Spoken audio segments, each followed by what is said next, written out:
Alors, justement, en page 28 de votre livre, vous avez un sous-chapitre qui s'appelle Vatican II ou l'appel à la fraternité universelle. Alors, je vais vous citer, c'est intéressant. Alors, vous dites, initié par le pape Jean XXIII et se voulant une ouverture au monde moderne, de fait de plus en plus anti-religieux, on peut comparer Vatican II pour faire moderne, comme à la même époque, Parly II ou Vélizy II, à la Perestroïka de Gorbatchev.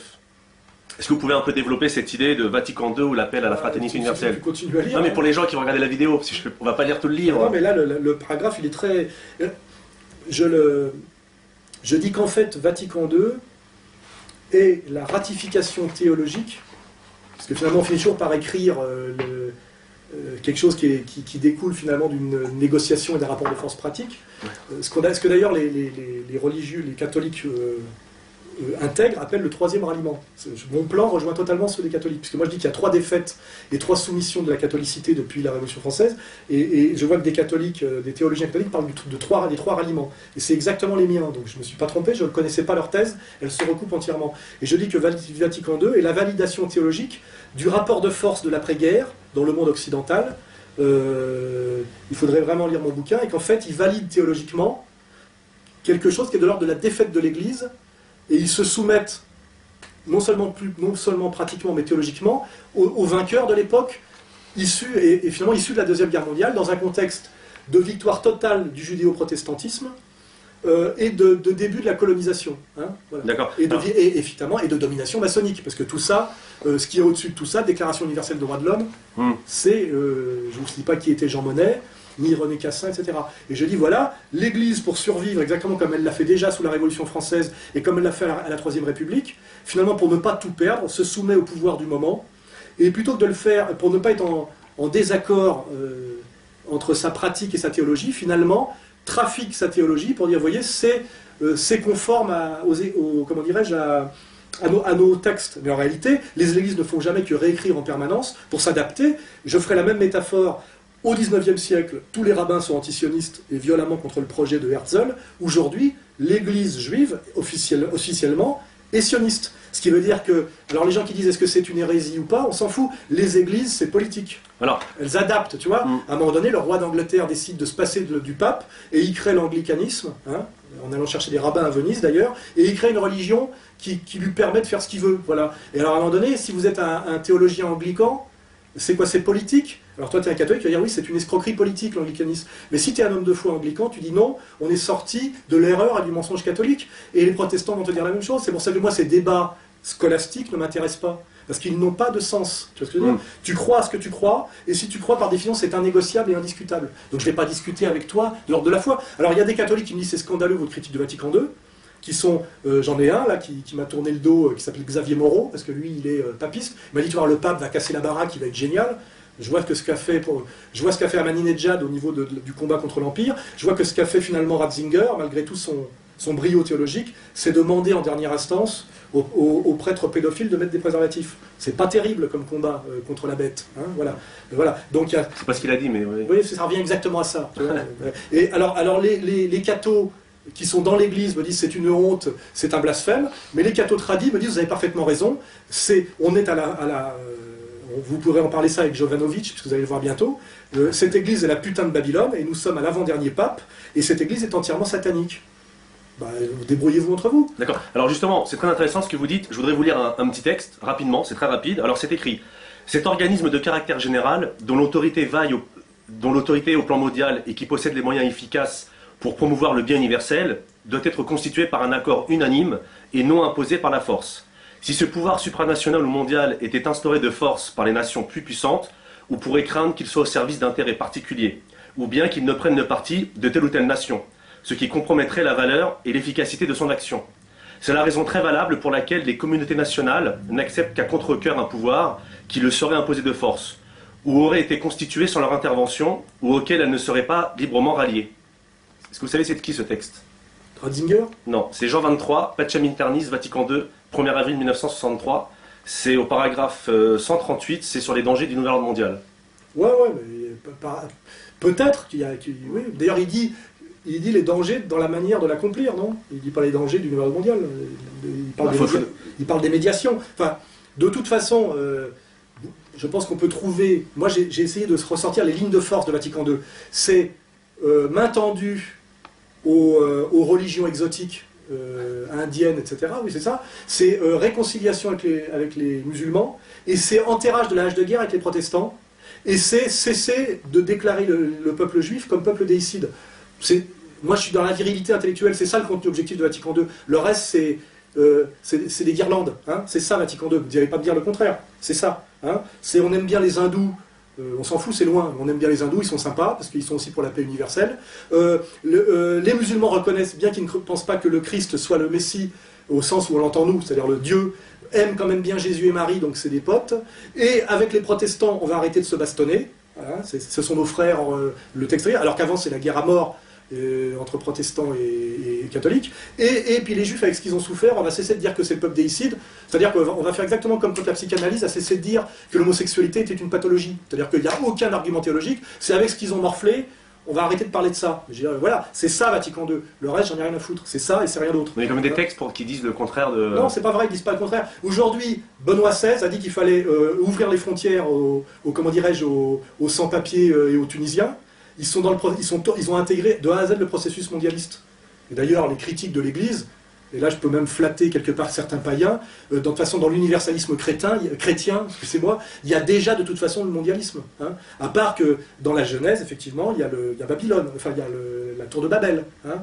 Donc voilà, on peut dire j'ai trouvé ça, mais moi par exemple avec les musulmans, il y a des types en permanence qui me disent, voyez, ça dit ça, moi je pense que les textes religieux malins, fait pour durer et fait pour faire de la diplomatie, parce que ce sont toujours des consensus, ont toujours des ambivalences et des portes ouvertes à la double lecture et comment dirais-je, à la réadaptation au cas où le cheval qu'on joue n'aurait pas gagné. Mais je dis que globalement, que fait l'Église catholique depuis l'après-guerre? Que fait-elle comme travail concret? Où en est-elle? Que dit-elle? Qu'est-ce qu'on apprend à l'Église? Qu'est-ce qui y est dit?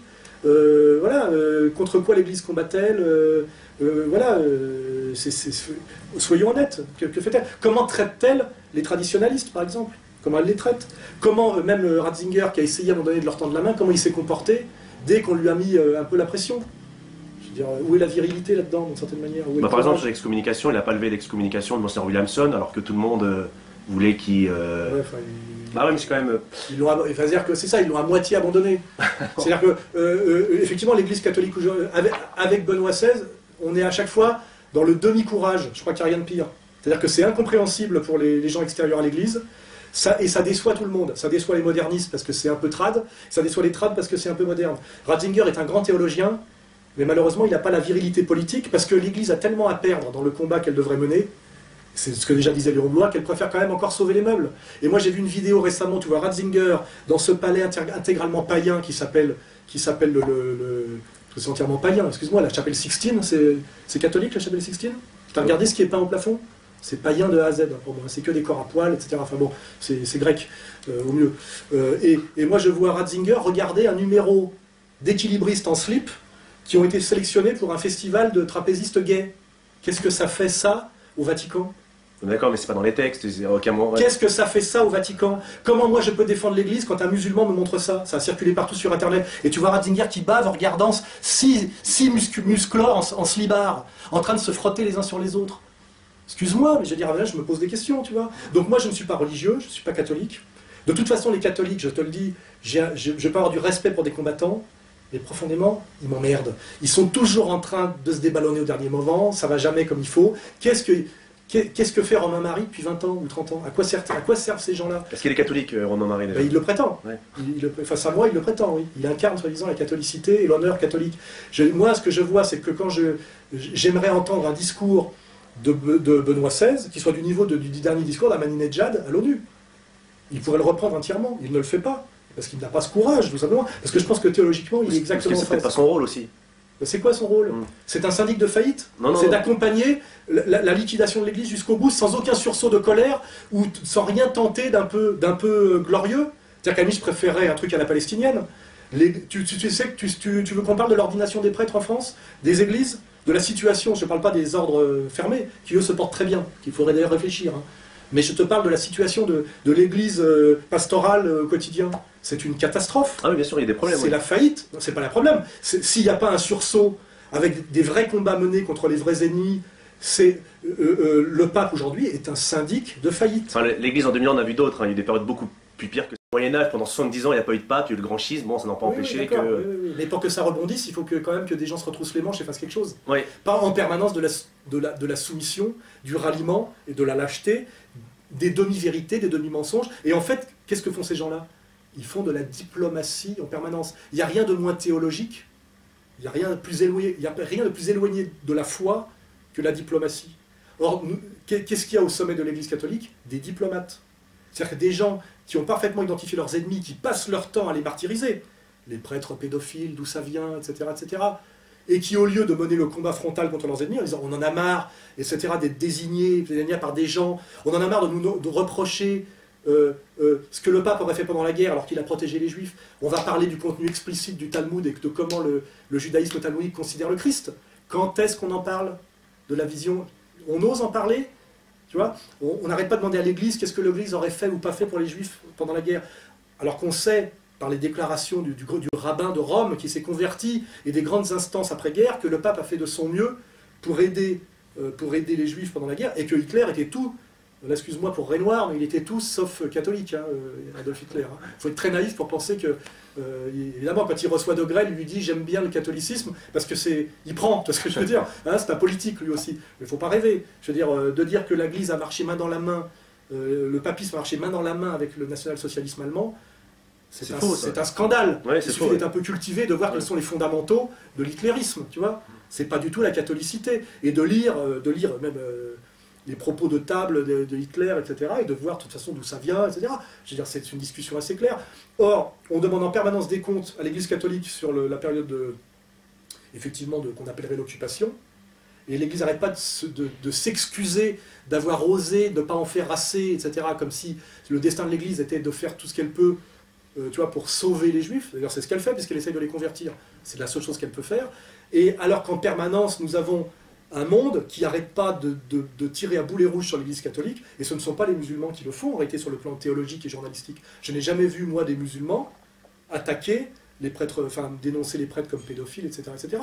Or, à quel moment l'Église, qui quand même représente 1 milliard de croyants, se défend-elle contre une petite secte qui représente au maximum 15 millions de personnes sur Terre? Elle se soumet en permanence, elle demande pardon, elle baisse la tête. Donc nous avons un énorme animal fatigué, vieillissant, qui se fait humilier en permanence par un petit microbe, un éléphant qui se fait mater par une souris. Ça donne envie, ça, d'aller à l'église? Ça donne envie de croire?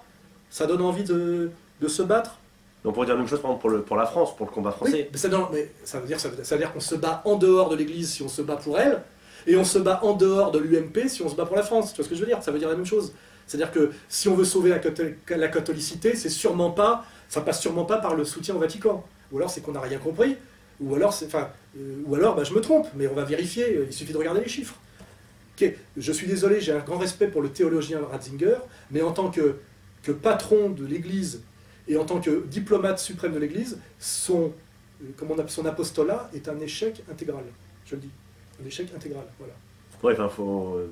Alors que sa tâche n'est pas facile, certes, mais je veux dire pourquoi? Parce que sauver finalement ce temple païen qui est au-dessus de sa tête, c'est plus la préoccupation de l'Église que de sauver la vérité du Christ et de sauver les croyants. C'est ça la vérité, tu vois ce que je veux dire? Ils sont trop riches pour être courageux, tu vois ce que je veux dire? Pour l'instant ils disent, tu vois, c'est exactement comme la bourgeoisie française ralliée, on a encore la maison de campagne et la piscine, on ne va pas voter Front National, on mange encore, tu vois, quand est-ce que les classes moyennes vont se réveiller? Quand elles seront passées au sous-prolétariat. Pour l'instant, c'est bon, on vit dans la domination, on vit dans l'humiliation, mais il reste quand même les bijoux de famille. Ben, c'est ça la situation de l'Église catholique officielle, c'est qu'il y a encore de quoi bouffer. Et je te dirais que c'est la même chose qui se passe au Parti communiste français. C'est finalement, nous, là, pareil, on a encore de quoi bouffer. On n'a plus un électeur, on a trahi le prolétariat, la situation des prolétaires en banlieue est catastrophique, mais nous, on a encore la place du colonel Fabien, qui nous a été offert par Niemeyer, ça va encore. On a encore nos voitures de fonction, le téléphone est payé, tu vois ce que je veux dire, et on passe un peu à la télé. C'est exactement la même chose, c'est tout. Alors après, quand je suis peut-être un hérétique, je suis peut-être ce que tu veux, etc., mais... Moi, je me permettrai pas de dire ça, c'est pas moi de le dire en plus. Oui, et puis moi, ça me pose pas de problème, je suis pas dans l'église, voilà. Et puis à la limite, je dis, peut-être que si Jésus-Christ me regarde, il sourit, tu vois ce que je veux dire. Parce qu'il a fait le même travail à l'époque, pour monter la boutique, tu vois ce que je veux dire. il a fait le ménage, tu vois ce que je veux dire? Il a déclaré la guerre, et très frontalement. C'est pas bisou bisou Jésus, hein. C'est un combattant. Hein. Oui, bien sûr. Hein, le film de Mel Gibson l'a bien rappelé, tu vois. Et puis il a déclaré la guerre à des gens très précis, sur des critères très précis. Tout est dans, tu vois, les évangiles, les actes des apôtres, il n'y a pas énormément de textes, c'est pas comme l'Ancien Testament. Il n'y a pas des milliers de pages traduites, retraduites de 20 fois du grec à l'araméen et de l'araméen à l'hébreu. Finalement, c'est assez simple le corpus chrétien. Les évangiles, tu vois, c'est assez simple. Enfin, oui, il y a aussi l'Ancien Testament. Non, pour moi, c'est les évangiles. Hein. L'Ancien Testament, c'est l'Ancienne Alliance. Jésus arrive, il l'accomplit et la dépasse et l'abolit. Et nous, c'est les évangiles. Tu vois. Mais tout est en germe dans le premier. Alors, on va changer de sujet, parce que j'ai une autre... Tout est en germe et son contraire. C'est ce que j'ai dit quand j'ai parlé que je n'étais pas martionniste. Tout est en germe dans l'Ancien Testament et son contraire. Le Christ et la haine du Christ. Le pré-christianisme et le talmudisme. Donc non, dans l'Ancien Testament, il y a le Christ et son contraire. Il y a les deux, absolument. Et c'est ça le gros problème. C'est qu'il aurait fallu faire le tri. Tu vois. Oui, enfin, c'est pas ce que dit l'Église. Alors... l'Église se trompe, voilà. Okay, et c'est pour ça qu'elle en crève. Je le dis clairement. C'est justement parce qu'elle n'admet pas, et elle ne fait pas ce travail de tri sur l'ambivalence de l'Ancien Testament, et qu'elle s'y est resoumise entièrement, qu'elle est en train de disparaître.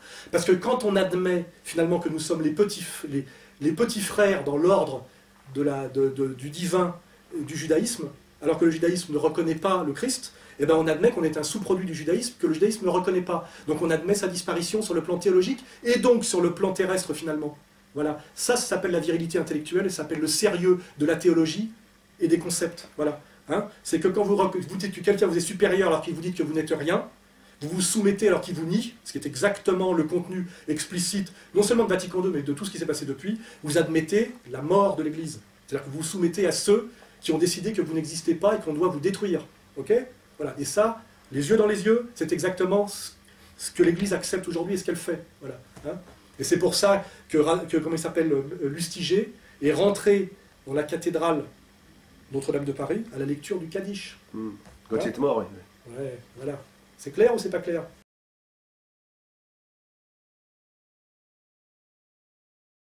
Je vais citer en tout Seigneur, tout Seigneur, Jésus-Christ. Vous voyez, c'est pas rien Jésus-Christ. Hein. Jésus-Christ, dans l'Évangile selon saint Matthieu, dont je ne citerai qu'un extrait, où là, en citant le Christ lui-même, cité, je dirais comme Socrate par Platon, cité par Matthieu, nous verrons aujourd'hui que Vatican II est une trahison totale du message et de l'alliance du Christ tel que ça nous a été transmis par les évangiles, et qu'en tant que chrétien authentique, je me sens totalement éloigné de l'Église catholique actuelle. Je donne totalement raison comment dirais-je, aux traditionalistes aussi bien qu'à Jovanovic. Voilà, et que je suis en tant que catholique, je me dois une fidélité absolue au Christ et donc à la lettre des évangiles. Et la lettre des évangiles me commande clairement mon attitude actuelle et dénonce clairement Rome comme traître au Christ et aux évangiles et comme putain de Babylone, comme d'ailleurs il est écrit dans les, comment dirais-je, dans les écrits eschatologiques, notamment si je fais référence à l'Apocalypse de Jean. Hein, voilà. Alors je ne cite pas totalement cette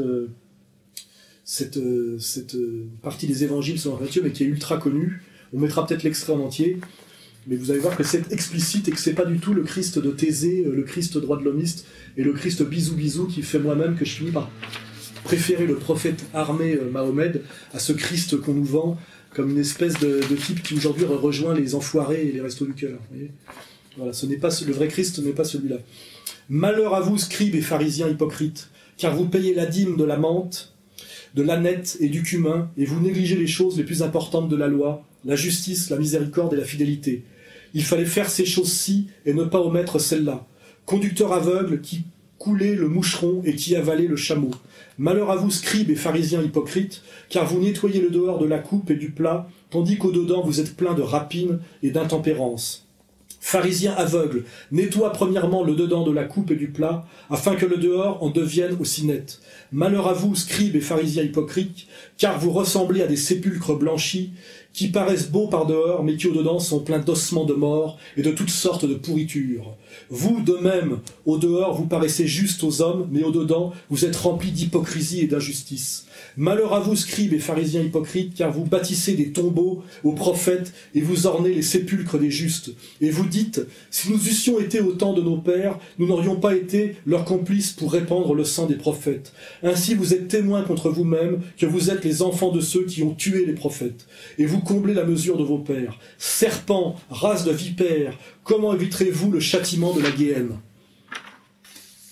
Alors voilà ce que dit le Christ au Sanhédrin, aux Lévites.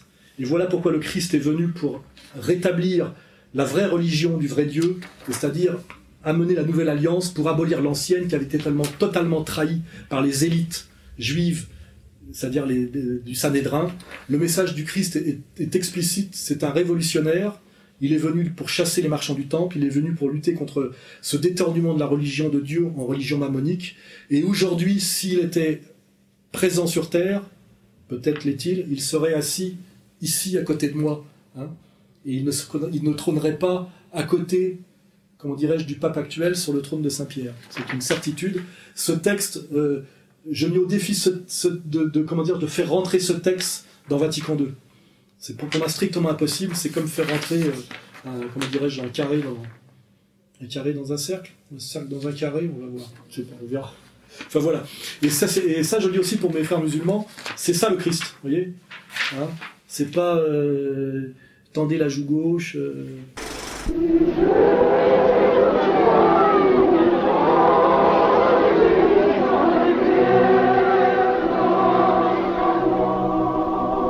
Sulla cattedra dei Mosè si sono insediati gli scribi e i farisei.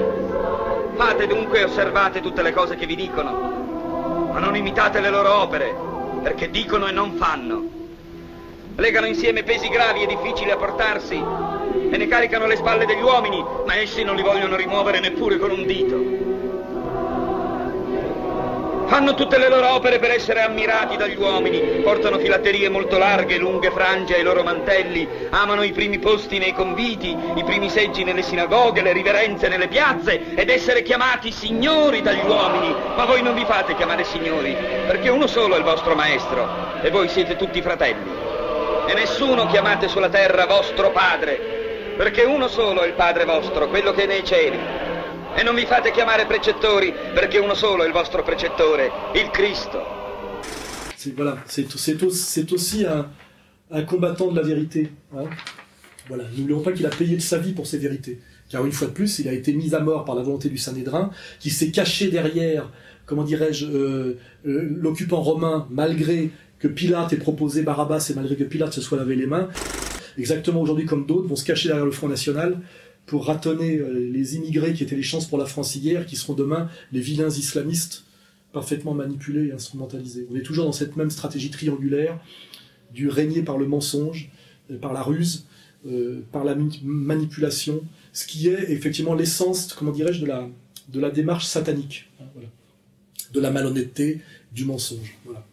C'est clair et net, c'est Jésus-Christ qui le dit. Voilà. Alors après, peut-être qu'en France, on n'a plus le droit de citer le Christ, et peut-être que M. Prasquier veut nous demander aussi qu'on enlève tous les symboles chrétiens de la terre de France, puisque le Christ est effectivement un ignoble antisémite. Donc effectivement, peut-être qu'il faudrait effectivement enlever tous les Christs qui sont encore en France, effectivement, sachant ce que le Christ a dit en chassant, je le rappelle, les marchands du temple.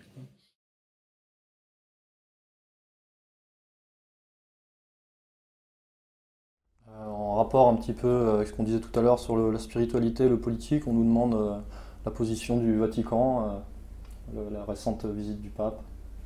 Bah là, on est dans la réduction à droit de l'homisme.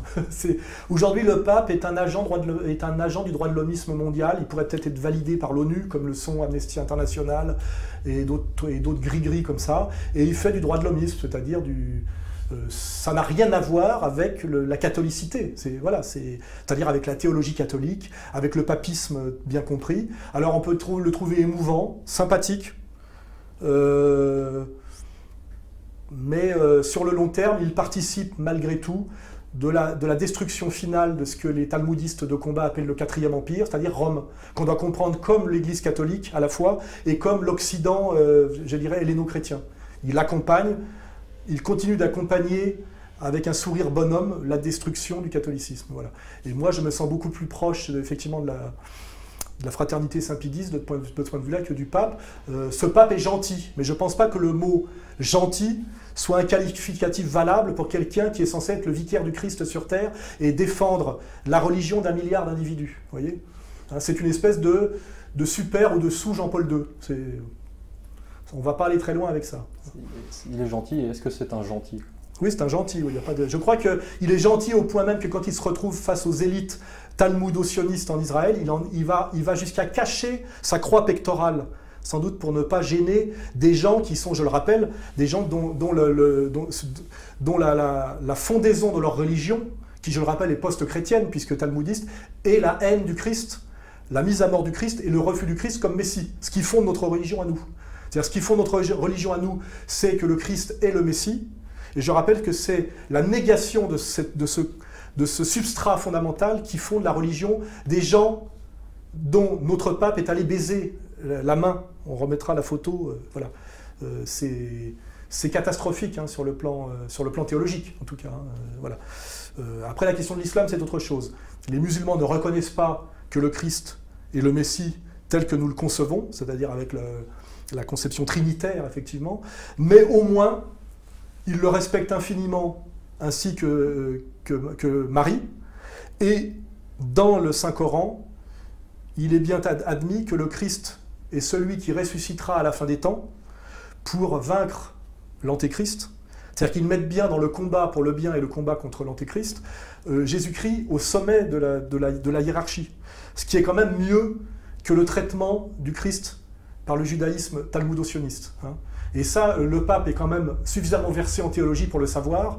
Donc quand il va se prosterner devant les élites juives contemporaines, c'est-à-dire talmudo-sionistes, il trahit sans aucune ambiguïté ce pourquoi le Christ est venu et ce pourquoi il est mort en croix.